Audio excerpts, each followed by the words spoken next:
Right, onto sport. And just as the crisis at Morecambe FC seemed to be intensifying, the club's long-awaited takeover appears, Ian, to be back on. It does, Kelly. A potentially positive end to a chaotic week, actually, in which Morecambe has been teetering on the absolute brink. At one point, the board had threatened to place the club into administration if owner Jason Whittingham didn't complete the sale.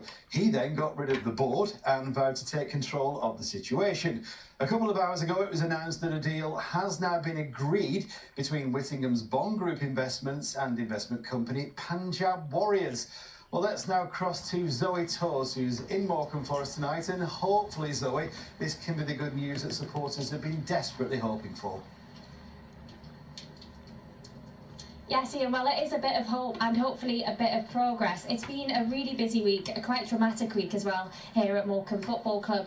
We heard earlier in the week how the board threatened to put the club into administration if the owner, Jason Whittingham, didn't sell the club. The board then subsequently resigned, but we have heard today that a deal has been agreed that's set to be completed next week, and that deal is with Punjab Warriors. I'm joined now by Tanya and Gareth. Tanya is the chair of the Shrimps Trust. You can tell us a little bit more about how important this is today.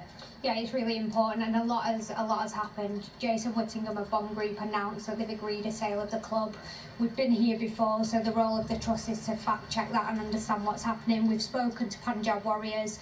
They think that the terms are agreed. Our major concern now is the delay until Monday. The staff, the players, the manager are not being paid. They've only had a third of wages, so we're really imploring everybody over the weekend to put in as much effort as possible. We've confirmed with the National League that they can work over the weekend to get this done. So we are hopeful, but we're cautious because we've been here before. 1,000 and odd days we've been here, so we hope it's going to happen. But yeah, we'll see.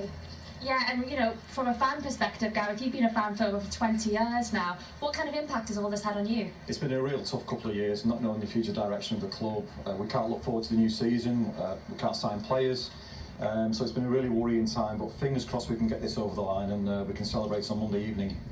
And it's something that people have been waiting on as well, because it's been the unknown. Yes, it has been the unknown, and like I said, there were lots of false promises and false dawns, and we've had so many times when we think we finally got the takeover, and then it's not happened. So from a fan's perspective, we just want to get out there in August, support our local team, and fingers crossed we can get that done.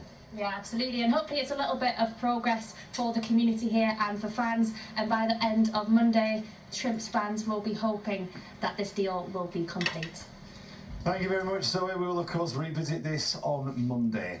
Now,